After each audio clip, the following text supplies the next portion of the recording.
Good afternoon, everyone. This hearing will come to order. I want to thank everyone for being here today. This is our second IRS hearing of the year. Our hearing in February focused on the IRS operations, whereas today our hearing will focus on the IRS 2015 budget request. So welcome back, Commissioner. We appreciate your willingness to come see us again. Similar to the IRS 2012, 2013, and 2014 budget request, the administration is seeking discretionary spending for the IRS well above the discretionary caps that are under the current law. So absent a change in either the Budget Control Act or the Ryan-Murray Agreement, $480 million of the IRS request is both meaningless and pointless. Because if the $480 million is of importance to the administration, then the President would have found a way to pay for it from the $1.014 trillion allowable under the Ryan-Murray, rather than use a gimmick that the budget committees have rejected now for 4 consecutive years.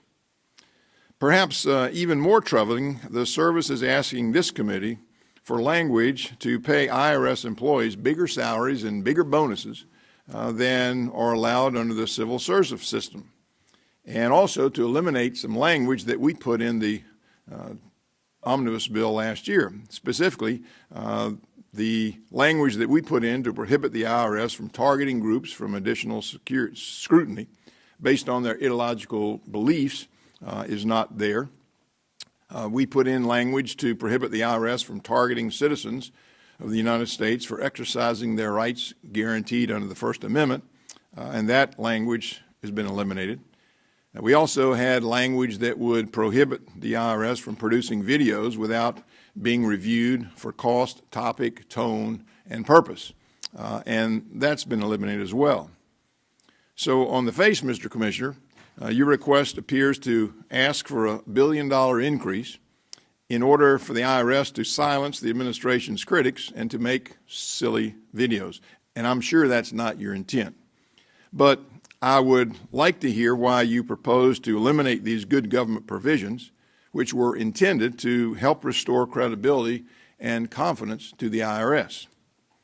And as you can tell from the roughly 150,000 comments on the draft 501c4 regulation, Americans are still angry about the additional scrutiny that the IRS gave to certain organizations.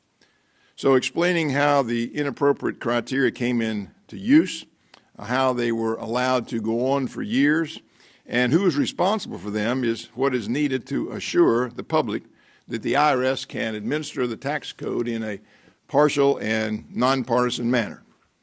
Requesting a $1 billion increase, eliminating prohibitions against targeting that were negotiated by this committee, and proposing a new rule for the 501c4s before investigations by Congress and the Department of Justice have been completed will not build trust in the IRS, the Department of Treasury, or the federal government in general.